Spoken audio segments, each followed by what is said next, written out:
you know how I strive to live within a space of positivity. I try daily to make a conscious effort to remain in that space, because outside of that isn't a happy place to be. Physically, mentally, spiritually, it's better for me to be in a space where I make sure that the joy is what's around me, because I have so much to be thankful for, so many things that I'm grateful for.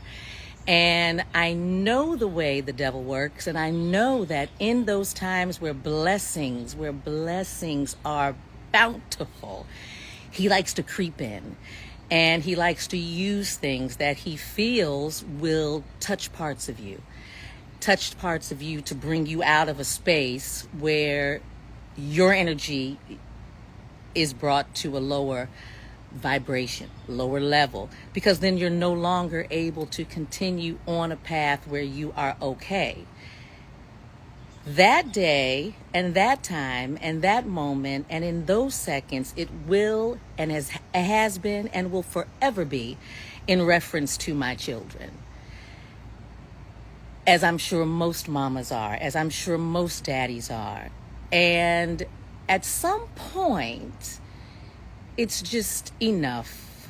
It's just enough. And it has to be clear that, and hopefully it can help some other folk who might be dealing with situations where there's a constant gnaw of ridiculousness that's trying to get its way, almost like a rat that knows there's food on the other side that will nourish every part of them because they're not getting it. And with this situation, it's attention. So that rat just keeps digging and it keeps digging, and it chews through wires and it chews through holes in any way it can find an end to hopefully get into your space, snatch everything so you can go running through the house and try to hit it with a broom. That's what their intent is. I want you, just as I daily am trying my best to do, is to find those spaces where you don't allow that into your space. And I know there's some that's going to say, well, you're addressing it now. Why? Because he said something about you. The things that have been said about me, you would not believe. The things that could be said. The point of it is nothing. I don't want to draw attention to anything. And if I ever do, it is only to help if there's someone who's in a situation who feels like they're being just pushed, prodded, probed. This is that type of situation where everything, of course, in me wants to run amok through every street in this city and that city and the other city, and that would do what? The point at the end of every negative situation, whether it's an illness, whether it's a fool that you have to deal with because they keep entering your life when you are no longer giving any more energy to it. It's to only keep you down to where they thought they had you because they knew that they were the author of an extremely abusive situation, emotionally, mentally. And they're no good at not being the center of that attention anymore. So when everybody pulls that away, it's like a kid who throws a tantrum. I'm going to do more. I'm going to raise up. My voice is going to get louder until I end up on the ground kicking and screaming. And then I'm going to show you that, I got you. No. You continue to stay in that space that keeps you cool. And I'm telling you this from experience, because this is a time where I do understand that things can hit here. And at this point, on a day like today, it's here. So it's beneficial to kind of bring it in a space that makes sense again. I am so proud to have raised these men. I am so proud to have raised these men that God allowed me, knowing that I wouldn't get everything right. But he allowed me to raise them, and he allowed us to be in a space where, yes, I did have the helms to raise them predominantly on my own, with the help of my family, with the help of my friends, with the help of my community. I'm so glad we had that tribe, and I want others to feel that, and that's what we're here to do. We're not here to gossip. We're not here to keep things rolling and keep things a mess. We're not. And that has been made clear by the fact that you just really haven't heard much, have you? And that's okay. My life, and the life I want all of us to be welcomed in, and a life I want all of us to share, is as simple for me as sitting in front of my rose bushes, going in the house, eat a piece of salmon and some broccoli.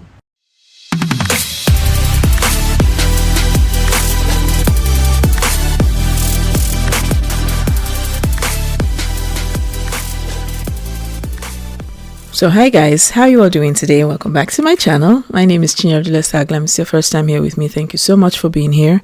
And if you're already subscribed to my channel, you're so welcome. Right, so my last the video I did some time ago, we came up with a story about Bryan Mcknights. There was a story that made the rounds that Bryan Mcknights called his biological children of sin, a product of sin. Okay, so yeah, and so for the first time, the wife, decides to speak out.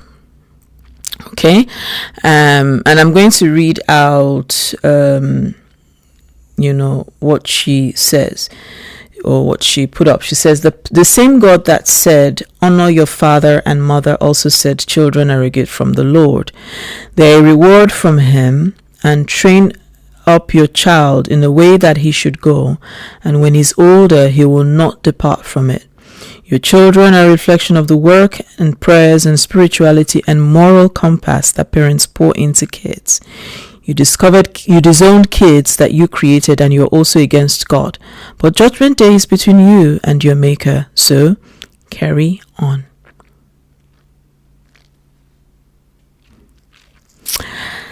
Now, in my last video, I said exactly the same thing. I said, because we are going to answer for our kids, we're going to answer for them. The child I gave it's like the parable of the king and his servants who he gave talents. And it says, okay, I gave you 5. What did you do with them? I gave you 3. What did you do with them? I gave you 1. What did you do with them? It's the same way. I gave you 4 kids. What did you do with them? What happened to them? Did you pour in them? Or did you pour out of them? Or did you remove from them? And her response is as mature as a response can be. And it's simply stunning. It's amazing. And she comes out with something very powerful. We all heard her. And she says, and I think, I understand her trying to keep her space, guard her peace, and all whatnot. I get that. But I said in the previous video, I also said that, if he was not hurting, because she said something that I believe proves what I said. If he wasn't hurting, he would not feel the need to always want to poke and scratch through and try to get to somewhere. If he wasn't hurting. And so as much as he's saying, I disown them or whatever, and they're product of sin and a million and one things he's saying, he's looking to hit below the belt.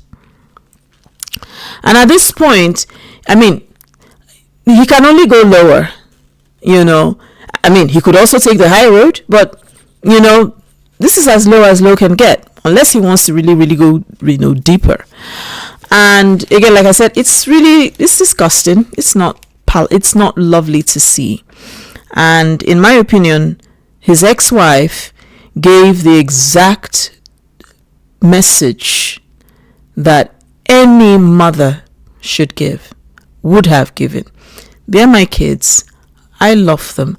And I thank God. You see, in Alibo, in Nigeria, not just Alibo, but in Nigeria, usually there's this thing that we always say, that when someone, when your parents, we talked about honor your father and your mother. And so when parents open their mouths to say, especially maybe fathers or mothers, say things that are negative, the other parent counteracts it by saying something positive. And I think we had something like that play out in the Bible. I can't remember exactly the story. No, sorry, it wasn't the Bible. It was the story of Sleeping Beauty, I think, when after her wicked stepmother, said you would, that if your hand touched a spindle, that you will die. And then the other fairy godmothers came and, reversed the course and said, rather than she would die, that she would, she would sleep for 100 years and be awakened by love's first kiss. And kind of is something that is quite common in Nigeria, where if someone says or does something like that, the next stage is to counter it with, something different and say, no, I pray that this and that and that and that and that, happens to you. No, you will not, that kind of a thing. And I think that is what she did. She just gave a counter. She gave a counter, let me call it a counter curse, a counter blessing. Yeah, she put up a counter blessing to what, her ex-husband did. And I think that was fantastic. That was absolutely marvelous to see. There is nothing much to be said. She has said what she said.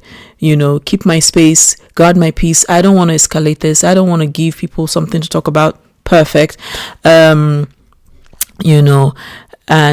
being in a position where you just decide, listen, enough, and that's it, and that's it. So yeah, leave your thoughts in the comment section below, and that's where this video ends for me today. Do not fail to like, share, comment, and subscribe, and I'll see you guys in my next video.